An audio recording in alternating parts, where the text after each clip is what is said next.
여러분, 삶의 변화는 십자가 죽으심을 믿는다고 삶의 변화가 오는 거 아니에요. 자, 여러분, 예수 믿었는데 삶이 완전히 다 변화됐어요? 절대로 누구 미워하지도 않고, 갈등하지도 않고, 밥 먹어지도 않고, 경쟁하지도 않고, 그렇게 사는 게 죄 안 짓는 거잖아요. 그렇게 사라집니까? 그렇게 산다고 하는, 사라진다고 하는 주장을 하는 이단이 있죠. 권신찬 이단입니다. 권신찬 이단은 예수 믿으면 죄 안 짓는다. 죄 짓는다는 얘기가 뭐예요? 섬기고 살지를 않고 갈등하고 밥 먹고 미워하고 시기하고 시비하고 증오하고 이런 것에서 여러분 완전히 자유하냐고요. 나는 절대로 그런 적이 한 번도 없어요 하는 사람 있으면 손 들어봐요.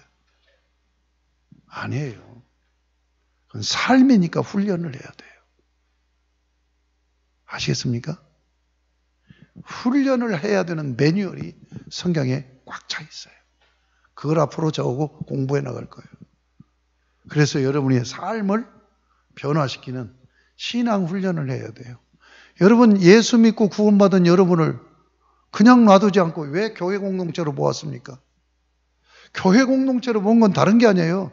하나님 섬김과 이웃을 섬김에 훈련하는 공동체로 세운 거예요.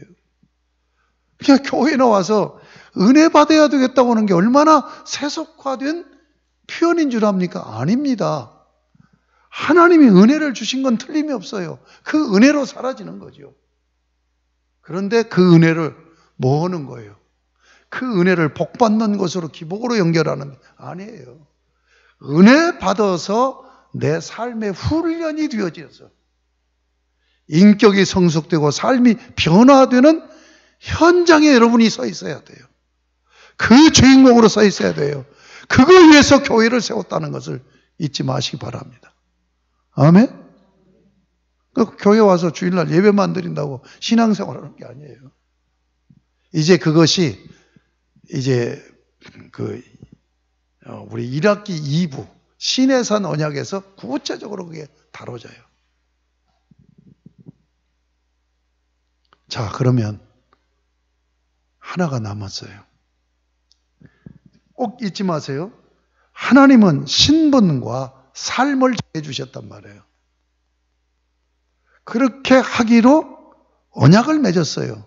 근데 이걸 깨버려서 신분을 잃어버리게 죄인이 되게 하고 하나님 나라 백성으로서 하나님의 자녀로서 삶을 깨버려서 마귀 나라 세상 나라 삶의 방식으로 살게 한 거예요. 그러면 우리의 신앙의 목표는 뭐예요? 신분 회복이죠. 이미 여러분은 다 신분 회복됐죠. 예수 믿어서. 이제 한 가지 남았어요. 뭐 남았어요?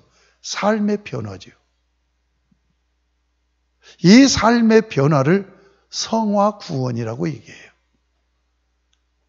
빌립보서 2장 12절에 너희가 두렵고 떨림으로 너희의 구원을 이루어 가라. 이루라고 하는 헬라의 현재형은 현재 진행형입니다. 계속 이루어 가라는 거예요. 그건 삶의 변화를 얘기하는 거예요.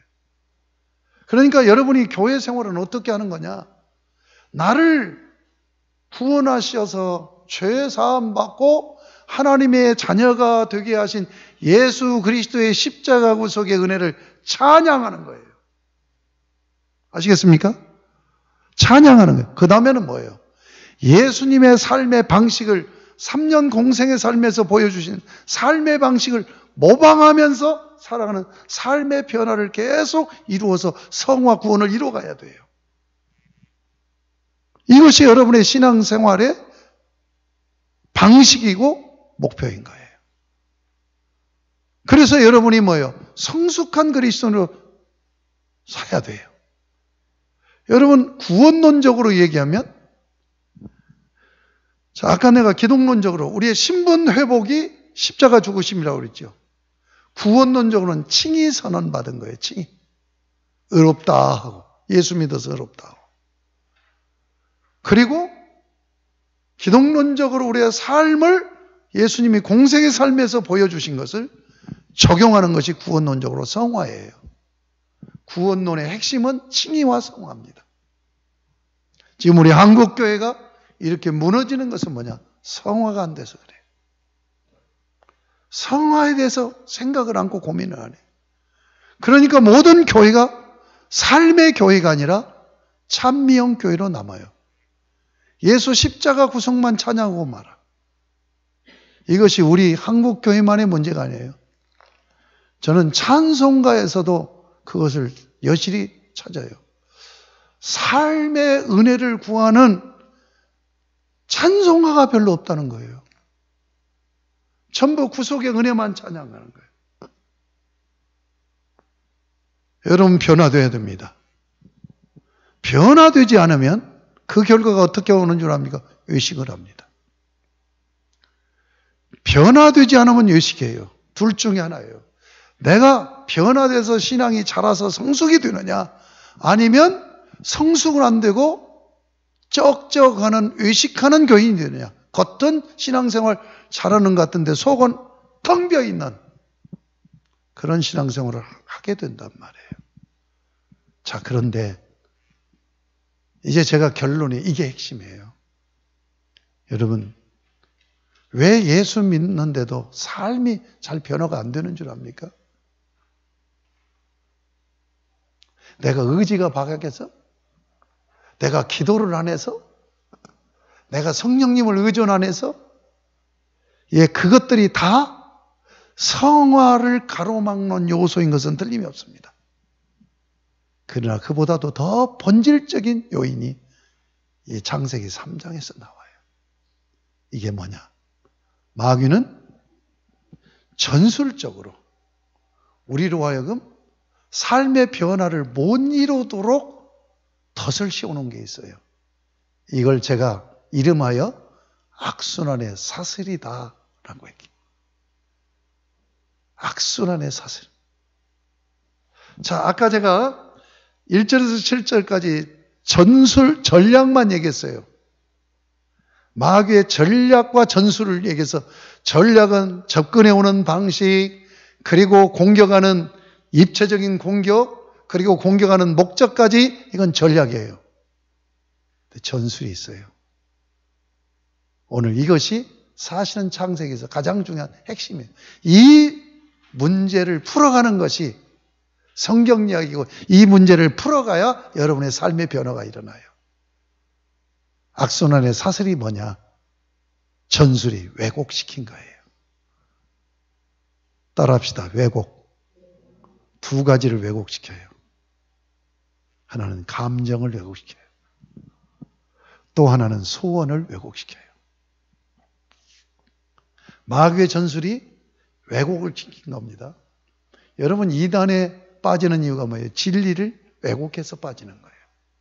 마귀의 미혹입니다. 그런데 창세기 3장에 왜곡을 시키는데 우리 인간에게 중요한 두 가지를 왜곡시켜. 하나는 감정이고 하나는 소원이에요. 여러분, 우리는 감정으로 살아요. 그렇죠? 감정으로 삽니다. 예. 여러분, 이 감정이 왜 중요한지를 지금 제가 하는 것들은 전부 제가 그냥 묵상하고 깨달은 것들이에요. 인격은 지정의라는 3요소로 이루어졌어요. 이게 순서가 바뀌지 않습니다. 의가 앞에 나올 수가 없어요. 정이 앞에 나오지 않아요. 지정의예요. 인격은 관계라고 그랬죠. 지는 뭐냐? 받아들이는 거예요. 지의 작용은 받아들이는 거예요. 그러니까 관계가 이루어지려면 상대가 주는 걸 받아야 되지 않겠습니까? 지로 받아들이는데 왜 지로 받아들이냐? 분별을 요하기 때문에 그래요. 받아들여요. 정은 뭐냐? 받아들인 것을 동력화시켜요.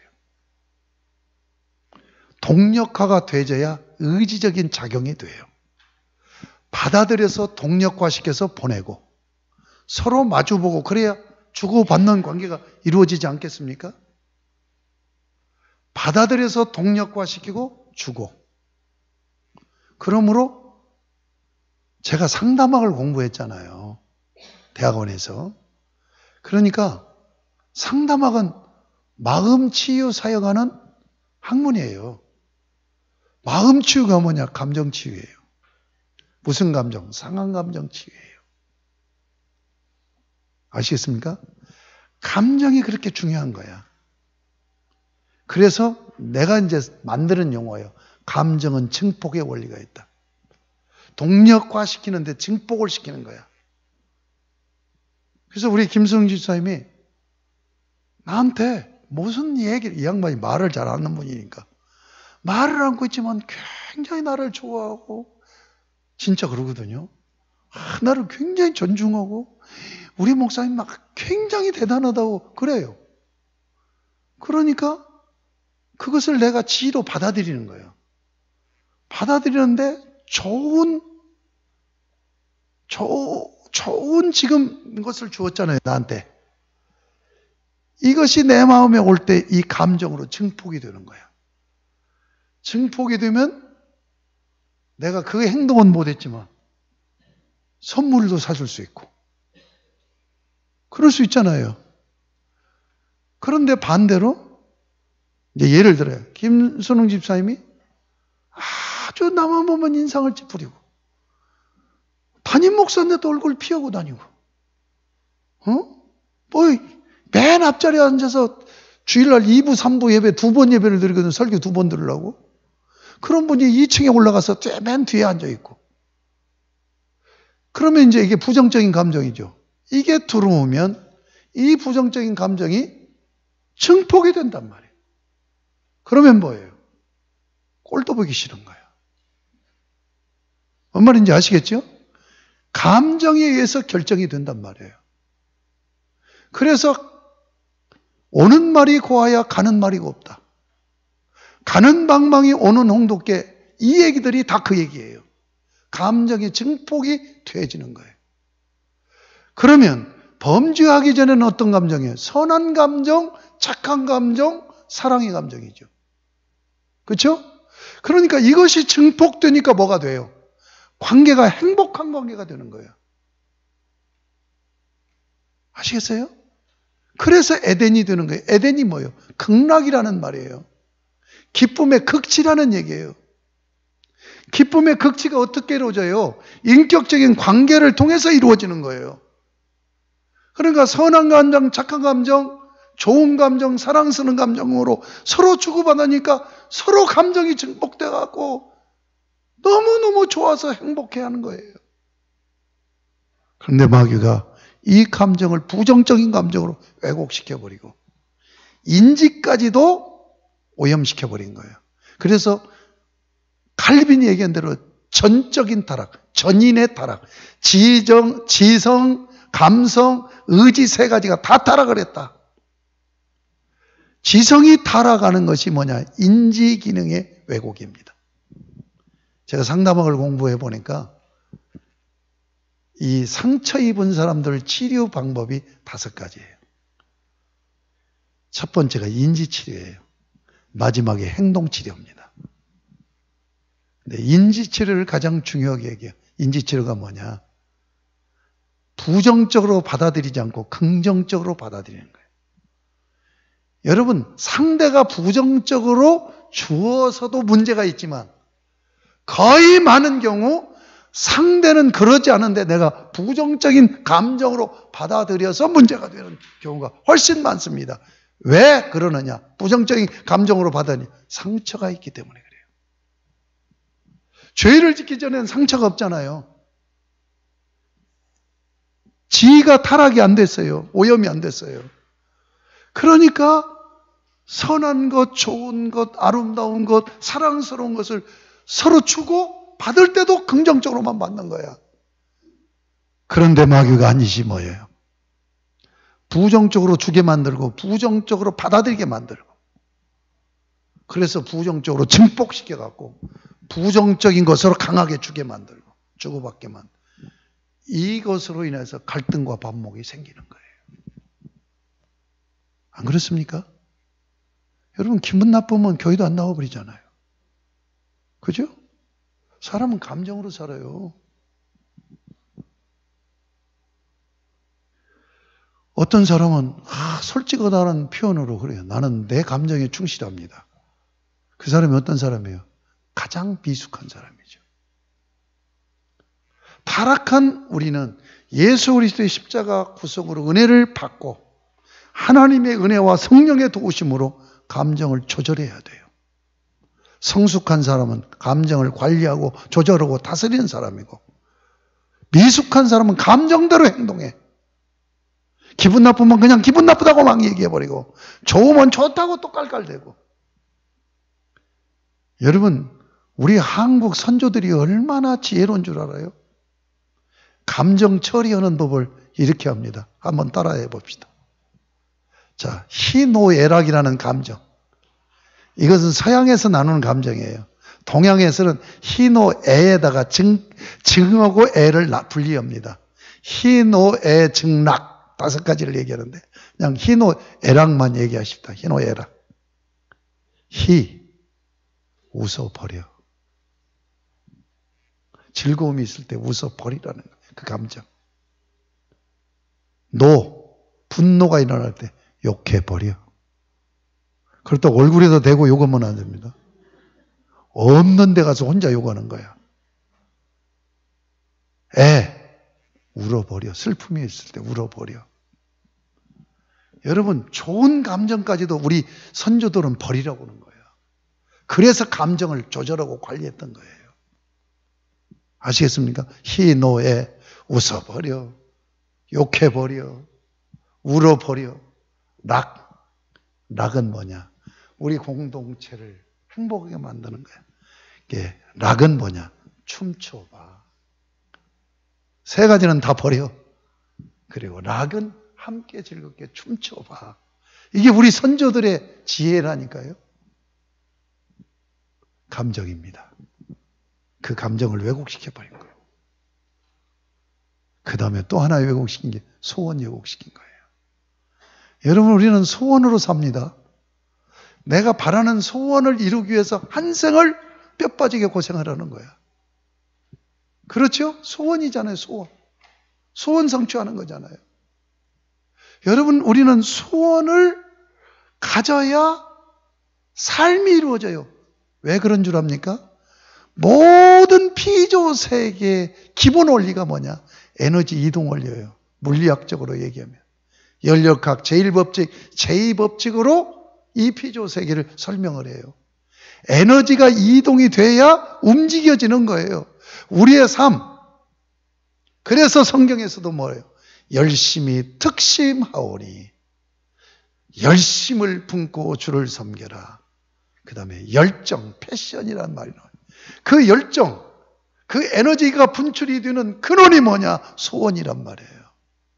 아시겠습니까? 소원으로 인해서 내가 사라지는데 이 소원을 왜곡시킨 거예요, 마귀가. 자, 그러면 우리는요, 피조물이기 때문에 소원을 받아야 살아요. 내 스스로 소원을 만들어내지는 못해요. 이 소원을 받는다는 것을 뭐라고 얘기합니까? 비전 본다라고 얘기해요. 이 소원을 계속 동력화시키는 거예요. 드림, 꿈꾼다는 얘기를 하는 거예요. 이해가 되십니까? 예.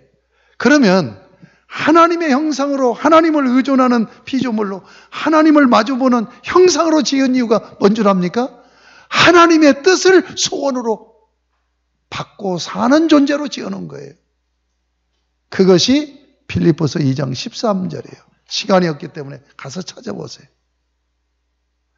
너희 안에 행하시는 이는 하나님이시니 하나님의 기쁘신 뜻을 너희 안에 소원으로 두고 행하게 하시나니.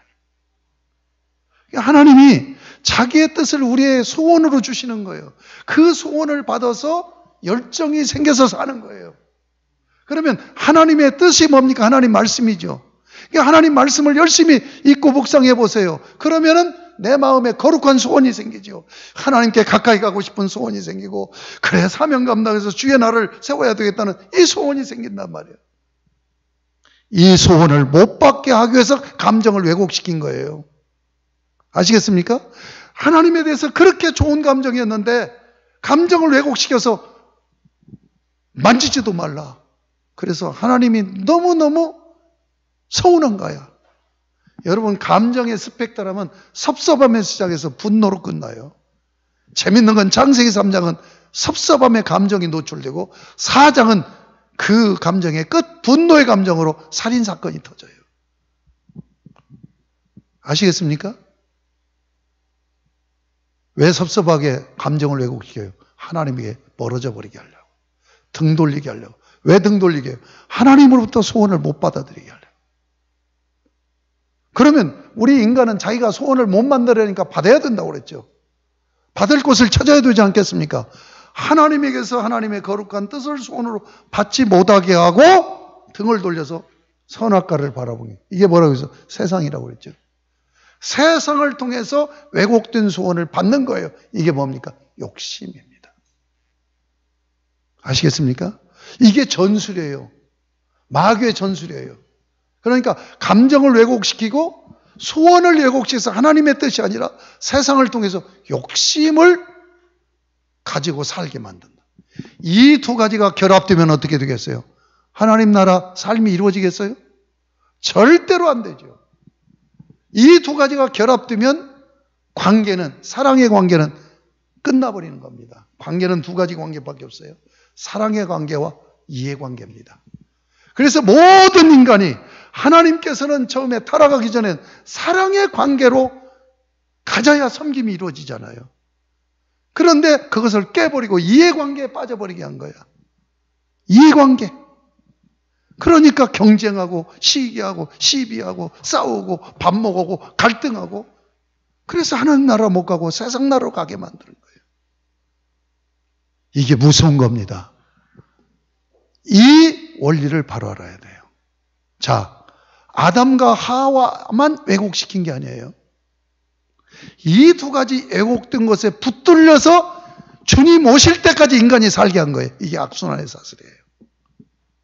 이것 때문에 성화가 안 돼요. 예수 믿고 구원받았는데 교회 생활하는데도 여전히 교회 앞에서 불퉁거리고 싸우고 갈등하고 시샘하고 왜 그러느냐? 이 악순환의 사슬이 끝까지 우리 인생에 목덜미를 물고 있는 거야. 여기서 벗어나지 않고는 성화의 삶이 이루어지지 않아요. 아시겠습니까? 그러므로 성경 전체는 뭐냐? 자, 신분 세탁은 뭐예요? 예수 그리스도를 믿음으로, 십자가 구속을 믿음으로 끝나는 거예요. 근데 삶은 뭐냐? 우리의 삶으로 훈련이 되고 길들여져야 되는데 훈련이 못 되게 내 목덜미를 꽉 물고 있는 악순환의 사슬이 뭐냐? 왜곡된 감정과 왜곡된 소원으로 나를 붙들고 있는 거예요. 거기서 벗어나지 않는 이상은 절대로 성화가 안 된다는 거예요. 거룩한 성도의 삶이 이루어지지 않고 하나님 나라 백성으로 사라지지를 않는단 말이에요. 이해가 되십니까? 이해가 되세요? 그러면 나머지 성경은 뭐냐? 이것을 해결하는 방법 제시하는 게 성경이에요. 그래서 저하고 성경 공부하는 게 중요하다는 얘기예요. 이걸 알고 우리가 이걸 습득해서 어떻게 하면 악순환에서 벗어나는 그 길을 찾아서 우리가 성화돼서 하나님, 여러분 우리를 구원하신 이유가 뭐예요? 구원은 방법입니다.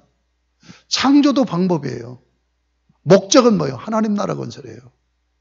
하나님 나라 건설하고 창조해놓고 그 창조에서 타락을 해버리니까 다시 회복시키는 거예요.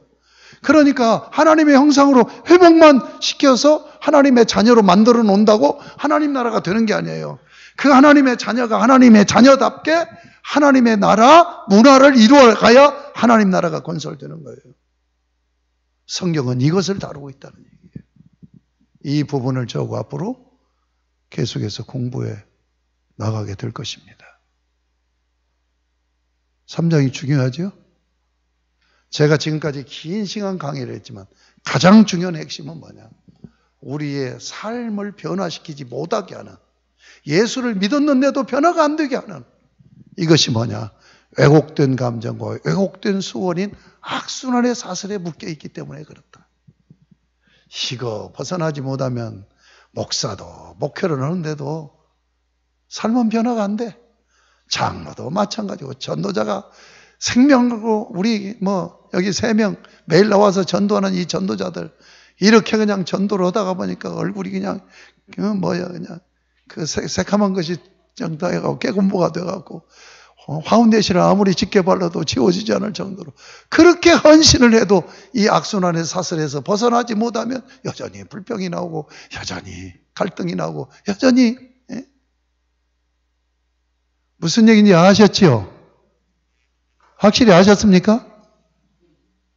지금 성경의 본질적인 문제를 여러분에게 제시한 거예요. 자, 여러분이 한 가지만 해결하면 되는 거예요. 신분은 해결받았어요. 예수 믿었으니까 구원받아서 하나님의 자녀 됐잖아요. 이제 삶의 변화예요. 삶의 변화. 이 삶의 변화는 악순환의 사슬에서 벗어나는 방법을 찾아가는 거란 말이에요. 그것을 성경 공부를 통해서 구체적으로 제가 그 방법을 알려드리겠습니다.